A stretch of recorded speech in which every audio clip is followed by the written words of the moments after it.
반갑습니다. 우리 5월 맞이해서 복음이라는 주제로 함께 말씀 계속 나누고 있는데요. 셋째 주입니다.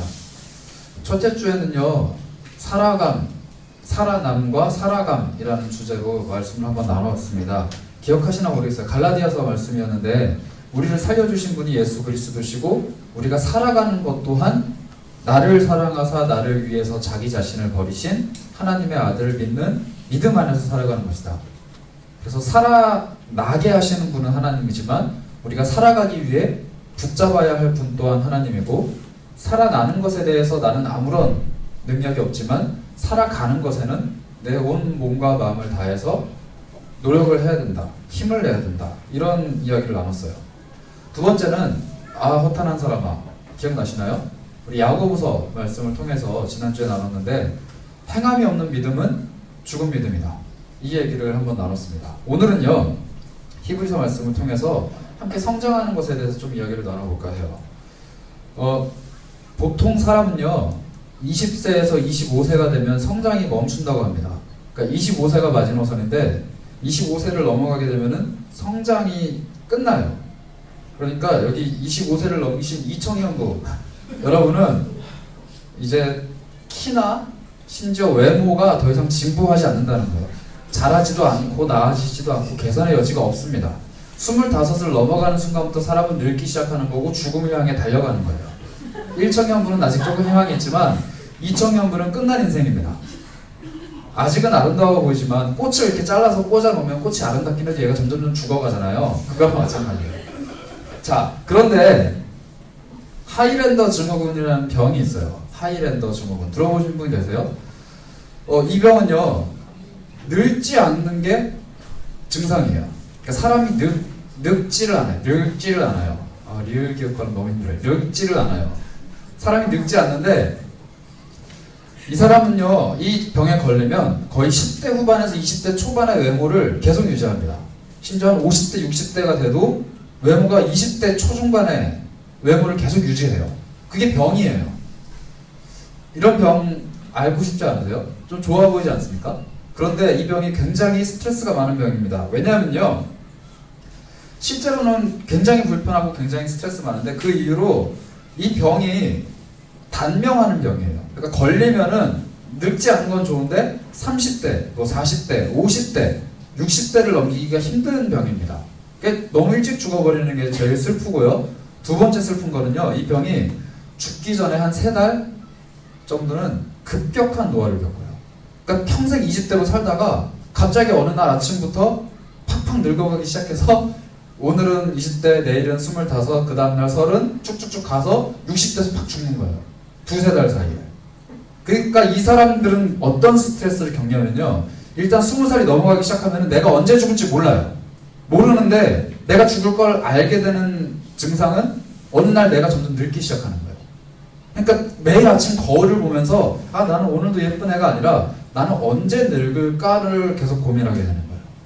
나는 언제 죽을까를 매일 아침마다 생각하게 된다는 거죠. 늙지 않은 자신의 외모가 결코 이게 복이 아니라는 거예요. 이런 병이 있는데요, 오늘 히브리서 저자가 말하는 젖이나 먹어야 되는 사람들이 바로 이 병에 걸린 사람들인 것 같아요. 12절을 함께 보겠습니다. 히브리서 저자는 이렇게 얘기해요. 때가 오래되었다. 때가 오래되었다. 때가 오래된 것은요, 이거예요. 너희가 예수 그리스도를 믿고 신앙을 가진 지 굉장히 오래됐구나. 너가 예수를 믿은 지 1년, 2년, 아니 벌써 모태신앙이면 한 20년, 25년 가까이 예수를 믿었구나. 너가 예수를 믿은 기간이 굉장히 오래되었구나 라고 이야기를 하는데, 때가 오래되었는데도 불구하고 아직도 하나님의 말씀의 초보에 대해서도 제대로 알지 못해서 누군가에게 다시 가르침을 받아야 되는 처지구나 라고 지적을 하는 거다. 네가 예수 믿고 신앙생활한 지 평생 믿어왔는데, 아니 5년 10년 중등부 고등부에서도 계속 교회를 다녀왔고 청년부 다닌 지 이제 거의 10년이 다 돼가는데 너는 이미 성장한 어른인데 너의 신앙은 기독교 신앙의 ABC, 하나님이 누구인지, 예수님과 성령님이 어떤 분인지, 너는 어떻게 구원받았고, 너는 왜 교회를 다니고, 너는 어떻게 살아가야 되는지 전혀 모르는구나. 너 다시 배워야 되는구나 라는 거예요. 이상한 일이죠. 이 때가 오래된 사람인데 아직도 여전히 몰라요. 누군가 와서 당신 정말로 구원 받았습니까? 라고 진지하게 물어보면 말문이 턱 막혀요. 예수가 도대체 누구예요? 누구길래 그렇게 열광하는 겁니까? 라고 물어보면 할 말이 없어요. 하나님이 살아계십니까? 라는 질문에 마땅히 대답할 게 없어요. 예수가 누군지, 복음이 뭔지, 하나님이 어떤 분인지 다른 사람에게 증거하기는커녕 배워야 될 처진 거예요. 아직도 몰라요.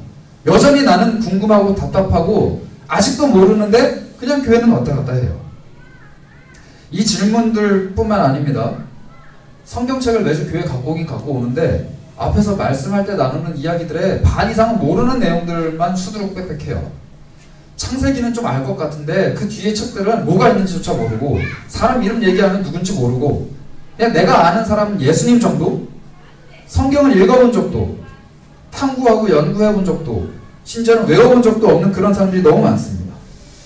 이런 사람들이 바로 하나님의 말씀의 초보에 대해서 알지도 못하고 오히려 누군가에게 가르침을 받아야 되는 사람이에요. 제가 마가복음 제자반을 오늘 9강째 했는데요. 거기 참석하고 있는 8명의 청년들이 다 같이 얘기하는 건 그거예요. 내가 지금까지 말씀을 너무 몰랐구나. 저는 요한계시록을 하는 것도 아니고 말라기를 하는 것도 아니고 마가복음을 하는데도 그래요. 마가복음. 마태, 마가 정도는 읽잖아요, 다들. 그런데도 여전히 모른다 그래요. 여러분, 고린도전서에 무슨 말씀이 들어있는지, 레위기는 어떤 이야기를 하는지, 사사기는 누가 나오는지 알고 계신가요? 잘 몰라요, 우리. 저도 잘 몰라요. 그런데 오늘 히브리서 저자가 우리에게 그걸 질타하고 있는 거예요. 너네 왜 이렇게 말씀을 모르니? 이러는 거죠. 우리는 어쩌면 하이랜드 증후군을 앓고 있는 그리스도인인지도 모르겠어요. 이렇게 신생아 같은 신앙, 이대로 괜찮은 걸까요? 그런 착각들이 있는 것 같아요. 곧 괜찮아지겠지. 이제 앞에서 계속 말해주고 계속 신앙생활하고 계속 교회를 다니다 보면 나아지겠지. 나에겐 언젠가 신앙이 생기고 지혜가 자라고 나에게 언젠가 깨달아지는 능력이 있겠지. 언젠가 조금씩 차차 나아지겠지 하는 착각들이 있습니다. 정말 그렇게 생각하시나요? 제가 한번 좀 예를 들어볼게요. 여러분 상상해 보셨으면 좋겠어요. 상상. 죄송하지만 상상할 때 여러분들의 부모님이 안 계시다고 한번 상상해 보세요. 나는 태어날 때부터 고아였어요. 나는 부모님이 없어요. 나는 계속 고아로 살아왔던 사람이에요. 그런데 어느 날 나의 부모라고 주장하는 사람들이 나타났어요. 내가 네 엄마야. 내가 네 아빠야. 그런데 막 펑펑 울면서 몇십 년 만에 겨우 찾았다는 듯이 너무 나를 사랑한다는 듯이 이야기를 해요. 그래서 좀 부모님 같긴 해요. 그런데 이 사람들이 내가 어디서 태어났는지, 내 혈액형이 뭔지, 나의 진짜 이름은 뭔지, 나의 신체적 특이증이 뭐가 있었는지에 대해서 별로 얘기해주지 않아요. 심지어 이 사람들은 외국인이에요. 흑인이에요. 나는 동양인인데. 여러분 믿을 수 있어요? 이거 못 믿는 거예요. 그런데 우리는 뭐라고 착각하느냐? 그래도 일단 부모라고 하니까 엄마 아빠 없는 것보다 낫잖아. 그러니까 그냥 같이 사는 거예요. 아침마다 밥 같이 먹으면 계속 대화하다 보면 부모님 같아지겠지. 아니 내 부모님이 될 수 있겠지 라고 착각하는 삶이 이런 삶이라는 거예요. 하나님이 우리를 구원하셨다고 하는데, 예수님이 우리를 사랑해서 돌아가셨다고 하는데, 그게 정확히 어떻게 내 삶에 이루어지고 매일매일 어떻게 나에게 영향을 끼치는지 별로 궁금하지 않아요. 그런데 그걸 믿고 따라가면 좋아 보이니까, 나에게 뭔가 유익이 있을 것 같으니까, 나에게 안정감을 주니까 덮어놓고 믿는 거죠. 예수님이 2000년 전에 이스라엘에서 돌아가셨어요. 오늘 2000년 후에 대한민국에 살아가는 나에게 무슨 영향이 있어요? 이런 질문 따위는 별로 필요하지 않아요. 그냥 믿는 거예요. 덮어놓고. 여러분 정말로 하나님의 자녀입니까? 예수님이 정말로 인류가 아니라 나, 송선자라는 한 사람을 위해서 돌아가셨어요? 이 질문을 스스로에게 해봤을 때 확답이 있습니까? 예수님이 지금 짠하고 나타나셔서 내가 예수님과 대화했을 때 나는 너를 모른다라고 말씀 안 하실 만한 확실한 근거가 여러분 속에 있나요? 어디에? 뭐가 그렇게 우리에게 확신을 줍니까? 절대로 교회를 다니는 시간이, 말씀을 주워 듣는 시간이 우리에게 믿음을 주지 않아요. 절대로 덮어놓고 믿는 신앙이 우리에게 믿음을 주지 않아요. 심지어 부모님의 신앙에 따라 어릴 적부터 다녔던 교회가 우리에게 믿음을 주진 않습니다. 히브리서는요, 이렇게 시간의 모든 것을 맡긴 채 성장이 더딘 사람을 질타하는데 이렇게 얘기해요. 12절을 한번 함께 읽어보겠습니다. 12절을 읽어보겠습니다. 시작. 때가 오늘이었으므로 너희가 마땅히 선생이 되었을 터인데 너희가 다시 하나님의 말씀의 초보에 대하여 누구에게서 가르침에 받아야 할 처지이니 단단한 음식은 못 먹고 젖이나 먹어야 할 자가 되었다. 네, 단단한 음식은커녕 젖이나 먹어야 되는데 다른 게 아니라 선생님이 되어야 될 사람들이라고 얘기해요. 너네들이 하나님에 대한 신앙을 가졌는데 너네들이 지금쯤이면 선생님이 되어야 되는데 선생님은커녕 젖이나 먹어야 되는 사람이구나 라고 얘기를 해요. 왜 하필 선생님일까요? 왜 하필? 왜 우리가 선생님이 되어야 될까요? 예수를 잘 믿는 사람, 하나님을 잘 따라가는 사람, 말씀을 잘 지키는 사람, 뭐 이런 다양한 표현들이 있을 수도 있는데, 아니 뭐 하나님의 자녀, 성도, 그리스도의 형제 자매 이런 표현들도 있을 수 있는데 왜 선생이라고 이야기를 할까요? 이것은요, 우리가 말씀을 배우고 하나님을 알아가고 우리에게 구원을 주신 그 목적이 바로 다른 사람을 가르치는 것에 있기 때문입니다. 여러분들을 구원하신 것은요, 다른 사람을 가르치기 위해서 구원하신 거예요. 하나님은 여러분들이 다른 사람들의 선생이 되기를 원하시는 거예요.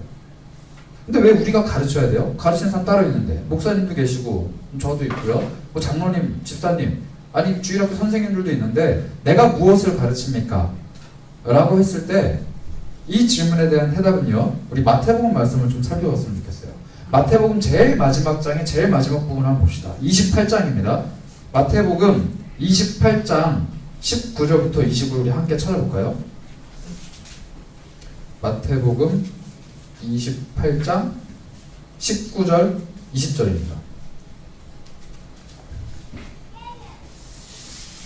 예수님이 부활하시고 승천하시기 직전에 남기신 유언 같은 말씀이신데요. 마태복음 이 두 구절의 말씀을 남기고 끝맺어요. 우리 19절, 20절을 한번 읽어보도록 하겠습니다. 함께 읽겠습니다. 시작.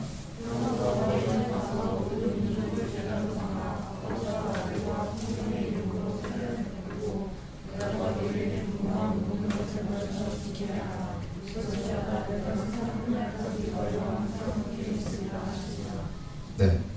예수님이 이 말씀을 하시고 제자들을 떠나가세요. 예수님이 제자들에게 마지막으로 하셨던 말씀은요, 이거예요. 너희는 가서 모든 민족으로 제자를 삼아라. 여러분, 제자를 삼는다는 것은요, 반드시 제자가 있으면 반드시 선생님이 있기 마련이죠. 너네는 가서 선생님이 되라는 이야기예요. 너네는 이 세상 어디에든지 가서 제자를 삼아라. 선생님이 되라. 라는 말씀이죠. 이 문장은요, 한 문장이에요. 19절, 20절은 한 문장인데요. 여러분, 여기에는 많은 동사가 등장합니다. 너희는 가라. 가라는 동사도 있고요. 뭐 제자를 삼아라. 세례를 베풀어라. 가르쳐서 지키게 해라. 뭐 이런 여러 가지 동사들이 있는데요. 다른 모든 동사들은 분사예요. 그런데 한 가지 동사만 명령으로 주어졌습니다. 뭐냐면요, 제자를 삼아라는 거예요. 너희가 가고 세례를 베풀고 가르치고 여러 가지 것들을 하는데 그 모든 것들은 제자를 삼는 것, 그 선생님이 되는 것을 위한 일이라는 거예요. 예수님은요, 제자들을 떠나시기 직전에 남기신 말씀은 제자를 삼아라, 선생님이 되라 라는 거였어요. 그리고 그 12제자들이 여기저기 흩어져서 제자를 삼았고요. 그 제자가 또 제자를 삼고 제자가 또 제자를 삼고 그 제자들이 유럽을 다 제자 삼고 유럽에서 미국으로, 미국에서 남미로, 남미에서 이 땅 끝에 있는 한국으로, 한국에서도 지금 여기 앉아있는 여러분들에게까지 예수님의 복음이 전파됐어요. 제자들을 통해서 2000년 동안. 우리 위에는 스승의 스승, 스승의 스승이 있고요. 가장 끝에는 선생님 계신 예수 그리스도가 계신 것이죠. 그러므로 우리에게 선생님은요, 예수님이시고 우리에게 선생님은 성령님이세요. 그분이 가르치신 것을 배운 제자가 다시 또 그것을 전해주고요. 또 전해주고 그게 결국 우리한테까지 왔다는 거죠. 여러분, 우리 모두는 제자로 부르심 받은 사람이고요. 동시에 우리 모두는 누군가의 선생님으로 부르심을 받은 사람이에요. 여러분들은 다른 사람에게 이 복음을 가르쳐줘야 될 의무가 있는 사람이에요. 그런데 오늘날의 많은 그리스도인들은 이 사실을 전혀 인식하지 않고 살아가고 있습니다. 저는 그것이 사탄의 계략이고 전략인 것 같아요. 여러분, 그리스도를 아는 사람은요, 반드시 그것을 다른 사람에게 전하게 되어 있어요. 그런데 오늘날을 살아가는 그리스도인들은 그 누구에게도 그리스도를 전하지 않아요. 가르치지도 않아요. 이것이 우리들의 슬픈 현실이에요. 너무 많은 청년들이 예수를 모르는 채 교회 다녀요. 너무 많은 청년들이 하나님을 모르는 채 교회 다녀요. 너무 많은 청년들이 내가 어떻게 구원받았는지를 잘 모르는 채 교회를 다녀요. 그리고 너무 많은 청년들이 정말 아무것도 모르는데 그 모른다는 사실조차 모른 채 교회를 다녀요. 이것이 오늘날의 그리스도인, 그리스도의 제자라고 불리는 청년들의 비극입니다. 우리는 어떻게 해야 돼요? 어떻게 해야 됩니까? 다른 사람들을 가르치기는커녕 단단한 음식을 먹기는커녕 아직도 젖을 먹어야 되고 아직도 하나님의 말씀의 기초를 누군가에게 배워야 되는 이 현실 앞에서 우리는 어떻게 해야 됩니까? 성경은요, 이렇게 우리에게 문제만을 제기하는 책이 아니에요. 반드시 그 문제의 원인도 이야기하고 해결법도 주십니다. 굉장히 친절한 책이에요. 오늘 성경은요, 젖먹이 그리스도인들이 갖는 문제점을 명확하게 이야기하고 있습니다. 우리 한번 13절, 히브리서 5장 13절 본문을 한번 읽어보도록 하겠습니다. 13절입니다. 함께 읽겠습니다. 시작. 이는 젖을 먹는 자마다 어린아이니 의의 말씀을 경험하지 못한 자예요. 여러분, 젖먹이 그리스도인들이 왜 아직도 어린 신앙이냐? 의의 말씀을 경험하지 못했다고 해요. 의의 말씀. 이 의의 말씀이 뭐냐? 이 의의 말씀이 뭐냐를 보기 위해서는요, 앞으로 좀 가셔서 히브리서 4장 12절부터 13절을 한번 읽어봐야 돼요. 히브리서 4장 12절 13절은요, 하나님의 말씀이 어떤 말씀인지에 대해서 이야기하고 있습니다. 이 의의 말씀이 하나님의 말씀일 텐데 하나님의 말씀이 어떤 말씀인지 한번 읽어보도록 하겠습니다. 4장 12절 13절입니다. 함께 읽겠습니다. 시작. 하나님의 말씀은 살아있고 활력이 있어 좌우의 날선 어떤 공동도 되리하여 손과 영과 이 관절과 불술을 찔러 쪼개기 하지 않으며 또 마음의 생각과 뜻을 판단하니 지으신 것이 하나도 그 앞에 나타나지 않음이 없고 우리의 결사를 받으실 이의 눈앞에 만물이 벌거벗은 것 같이 드러났느니라. 여러분, 하나님의 말씀은요, 우리의 삶을 또 우리의 모든 것들을 다 쪼개서 낱낱이 분해하는데 심지어 우리의 마음과 생각과 뜻까지도 다 분별한다고 합니다. 만물이 하나님이 지으신 그 모든 것이 빨대가 꺼진 채로 아무것도 가리는 것이 없는 채로 부끄러운 것까지도 다 드러내고 하나님 앞에서 책망받을 것은 책망받고 칭찬받은 것은 칭찬받고 그렇게 드러난다는 거예요. 말씀 앞에 선다는 것은요, 하나님의 말씀 앞에 선다는 것은 하나님이 말씀하신 것, 그 기준 앞에서 내가 잘 살았냐 못 살았냐, 내 마음이 깨끗하냐 더럽냐, 내 인생이 올바르냐 그르냐에 대해서 명백한 판단의 기준이 된다는 거예요. 하나님의 말씀이 의의 말씀인 이유는요, 의로움이 무엇인가 우리에게 보여줬고요, 우리가 의롭냐 의롭지 않냐, 하나님의 자녀가 될 수 있을 만한 자격이 있냐 없냐, 너가 정말로 그리스도인이냐 아니냐, 너가 천국에 갈 수 있냐 없냐, 이 모든 것을 명백하게 가른다는 거예요. 말씀 앞에서 여기서 자유로운 삶이 없습니다. 하나님의 말씀을 펴고 우리 인생이 그 앞에 대조되었을 때 자유로울 수 있는 사람이 없다는 거예요. 이게 하나님의 말씀이 하는 역할입니다. 이 말씀을 경험하지 못하면요, 신앙의 어린아이라는 거예요. 하나님의 말씀이 내 인생을 판단하시는데 그 판단을 받아본 적이 없는 사람은 하나님이 무서운 줄도, 하나님이 사랑의 하나님인 줄도 모르고요, 예수님이 나를 위해 돌아가신 것도, 아니 예수님이 부활하신 것도 모르고요, 그냥 그렇게 사는 거예요. 하나님의 말씀은 내가 누구이고 내가 어떻게 살아가고 있는지 명백하게 판단하게 하는 기준입니다. 그리고 이건 너무 두려운 일이에요. 말씀 앞에 서는 건 너무 두려운 일입니다. 저는 그런 경험을 종종 해요. 잠언을 읽어보셨나요? 잠언은 우리의 삶에 굉장히 유익한 교훈들만 담고 있습니다. 너는 이렇게 살아가야 돼. 너는 이렇게 해야 돼. 부모님을 섬길 땐 이렇게 해야 되고, 사회생활 할 땐 이렇게 해야 되고, 너가 형제를 대할 때, 너가 뭐 농사를 지을 때, 하다못해 너가 부부관계를 맺을 때, 자녀를 대할 때, 이런 것들에 대한 교훈이 담겨 있어요. 그런데 잠언은 인생의 참고서가 절대 아니에요. 잠언은요, 우리에게 좋은 말을 해주는 구절이 절대 아니에요. 잠언을 정말 하나님의 말씀으로 대하기 시작하면요, 저는 그런 경험을 해요. 한 장 한 장이 아니라, 한 절 한 절이 아니라, 한 단어와 한 단어가 제 인생에 발을 계속 걸어넘겨요. 계속 태클해요. 너 이 단어 무슨 뜻인지 알지? 너 이렇게 살아봤어? 너 성경에 이렇게 써있는데 너 이렇게 살아봤니? 너 이 말씀 앞에서 지금 자유롭니? 잠언이 좋아 보이니? 이런 거예요. 여러분, 잠언을 읽는 것뿐만 아닙니다. 저는 그런 경험도 해요. 기도를 하다 보면요, 까먹고 있었던 제가 깨달아지는 그런 놀라운 일을 기억하세요? 겪어보셨나요? 저는 초등학교 때 다니던 학원이 있었는데요, 학원의 위치가 지금 기억이 안 나요. 초등학교 3, 4, 5학년 뭐 이때쯤 다녔던 것 같은데 위치가 정확하게 기억이 안 나는데, 제가 한 가지 며칠 전에 금요기도 때 기억난 건 뭐냐면요, 저는 그 초등학교를 그 학원을 다니면서 그 학원 앞에 있는 슈퍼에 가서 물건을 훔쳤었어요. 한 번도 아니고 두세 번씩. 학원도 기억 안 나고 그 사실도 잠깐만 잊고 있었는데 30이 넘은 지금 그게 떠올랐어요. 그래서 저는 내가 그렇게 어린 시절부터 하나님 말씀이랑 전혀 상관없는 삶을 살았구나라는 걸 깨닫고 회개했습니다. 또 어떤 기억이 있냐면요, 초등학교 때 제가 애를 때렸어요, 친구를. 근데 그 친구 이름이 기억이 안 나요. 근데 지금 명확하게 기억나는 건 그 친구가 나한테 맞을 때 울던 그 얼굴이 기억나요. 그게 기도하다가 떠올라요. 다른 것도 아니고, 초등학교 앨범을 보다가 떠오르는 것도 아니고, 그 장소를 지나가다 떠오르는 것도 아니고, 그냥 하나 앞에 기도를 하는데 그 사건이 떠올라요. 그리고 저를 회개하게 만들어요. 여러분, 말씀 앞에 서고 하나님 앞에 서는 사람은요, 반드시 자기의 죄가 떠오르게 되고요, 내 인생이 잘못됐다는 사실을 알게 되고요, 내 인생이 뒤틀리고 꼬였다는 것, 그리고 내가 절대 완전한 사람이 아니라는 것을 깨닫게 돼요.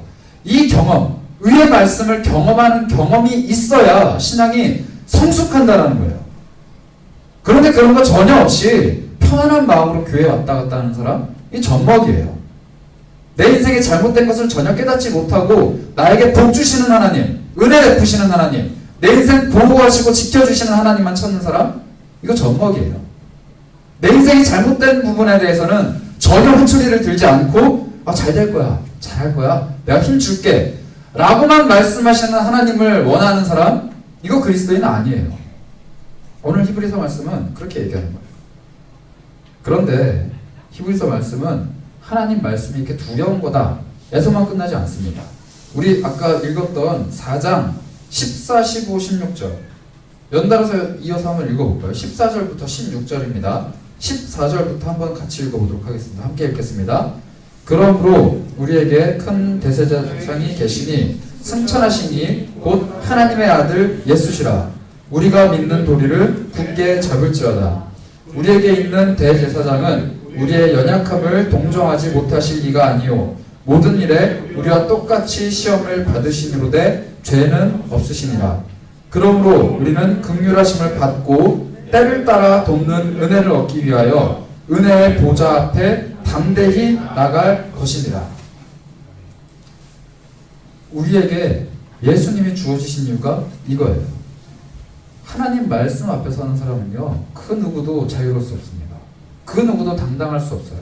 고개를 들기는커녕 바닥에 납작 엎드려서 하나님 앞에서 안 보이도록 우리의 몸을 숨기기에 급급해요.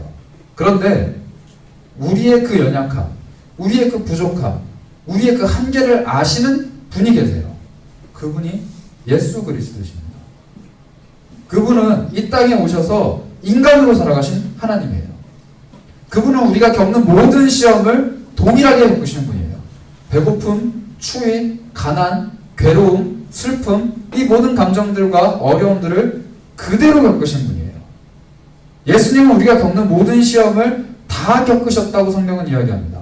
여러분들이 살면서 겪을 수 있는 모든 시험과 유혹과 어려움들보다 더 큰 시험과 더 큰 어려움과 더 큰 고난을 겪으신 분이에요. 심지어 여러분들이 평생 살면서 한 번도 매달려 본 적이 없을 그 십자가까지 경험하신 분이에요. 그런데 그분이 우리의 비참함을 아신다는 거예요. 그리고 우리를 동정하시고 우리에게 은혜를 주신다는 겁니다. 때를 따라 돕는 은혜를요. 여러분, 이 구절이요, 우리 인생에 살다가 위기의 상황이 다가올 때, 어려움이 다가올 때, 하나님의 도우심이 필요할 때 하나님 우리를 도와주는 근거가 되는 구절이 절대 아니에요. 하나님은 우리가 잘 살도록 돕는 그런 분이기도 하지만 이 구절은 그걸 얘기하는 게 아니에요. 우리가 죄에 빠져서, 우리가 실수해서, 우리가 잘못해서 하나님 앞에서 어긋나 있을 때 하나님 앞에 이때마다 우리를 다시 이끌어가는 그 도움이 되는 은혜가 예수 그리스도임을 말하는 거예요. 때를 따라 돕는 은혜는요, 우리의 질고를 대신 짊어지는 예수님의 은혜입니다. 그 은혜는요, 바로 십자가예요. 예수님은 희생하셨습니다. 그리고 그 희생을 우리에게 주신 분이죠. 우리 한번 주보를 봐주시겠어요? 주보. 여기 오늘 설교 제목이 있는데 맨 앞 페이지에 3주 선생하는 선생 이렇게 되어 있습니다. 선생하는 선생. 이게 앞에 선생은요 이거예요. 이 선자는요 베풀 선자고요. 생자는 희생하다 할 때의 생자예요. 희생을 우리에게 베풀어 주신 분이 예수 그리스도시고요. 그분이 그 희생을 우리에게 가르치셨고요. 그 가르치신 것을 우리에게 다른 사람에게 또 가르쳐라 라고 명령하셨습니다. 여러분, 다른 사람에게 예수님의 희생을 가르치는 것이 우리들에게 주어진 제자로서의 그리고 선생님으로서의 의무예요. 먼저 선생하신 그 선생님 예수 그리스도를 가르쳐야 됩니다. 우리 히브리서 5장 8절과 9절을 한번 읽어보도록 하겠습니다. 히브리서 5장 8절과 9절입니다. 8절 한번 읽어볼까요? 시작. 그가 아들이시면서도 받으신 고난으로 순종함을 배워서 온전하게 되셨은즉 자기에게 순종하는 모든 자에게 영원한 구원의 근원이 되시고, 여러분 심지어 예수님도 배웠다라고 얘기해요. 예수님도 십자가에 달리시면서 고난을 받으시면서 순종하시면서 하나님의 사랑을, 하나님의 은혜를 배우신 거예요. 배우시고 우리에게 가르치셨어요. 예수님마저도 하나님께 배웠다고요. 성경이 이렇게 얘기하잖아요. 그리고 사도들도 그 이후에 그 말씀을 받은 모든 제자들도 다 배웠습니다. 그리고 우리에게 가르쳐줬어요. 여러분들 신앙 누구에게 배우셨습니까? 여러분 복음 누구에게 전달받으셨어요? 여러분도 배워야 됩니다. 그리고 가르치셔야 돼요. 저도 마찬가지고요. 희생을 베푸신 그 예수 그리스도를 우리는 배워야 됩니다. 이 배움을 경험한 사람을 오늘 본문은 장성한 사람, 단단한 음식을 먹어야 되는 사람이라고 얘기해요. 우리 마지막으로 5장 14절 한번 읽어보겠습니다. 5장 14절입니다. 함께 읽겠습니다. 시작. 단단한 음식은 장성한 자의 것이니 그들은 지각을 사용함으로 연단을 받아 선악을 분별하는 자들이라. 여러분, 예수를 배운 사람은요 장성하게 됩니다. 단단한 음식을 먹을 수 있게 돼요. 단단한 음식을 먹는다는 것은요 다른 것이 아니에요. 제가 이 구절을 좀 쉬운 말 세번역 버전으로 한번 읽어드릴게요. 그들은 끊임없는 훈련으로 연단된 분별력을 지니고 있어 선과 악을 분별할 줄 아는 사람입니다 라고 얘기해요. 우리는요 예수님의 희생을 기억하고 그 말씀을 읽고 배우고 묵상함을 통해서 성장합니다. 그 성장은요 성경이 끊임없는 훈련이라고 얘기해요. 여러분 첫째 주에 우리가 얘기 나눴죠.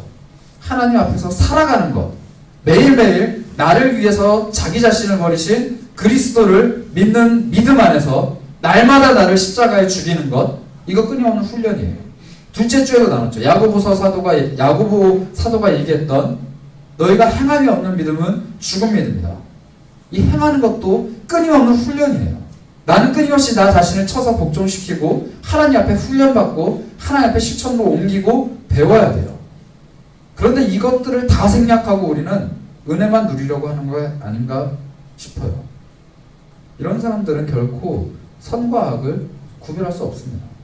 이런 사람들은 결코 무엇이 하나님의 것이고 무엇이 세상의 것인지, 무엇이 하나님의 뜻인지 분별할 수가 없어요. 말씀을 정리하겠습니다. 처음에 제가 말씀드렸던 하이랜더 증후군 기억하세요? 성장하지 않는 그것? 사실 이 병은요, 뻥이에요. 인터넷에 떠도는 이야기입니다. 하이랜더 증후군은요, 증상을 알았다는 사람들의 사진도 있고요, 그것을 증명하는 의사들의 소견서도 있지만 인터넷에서 만들어낸 가상의 허구의 병이에요.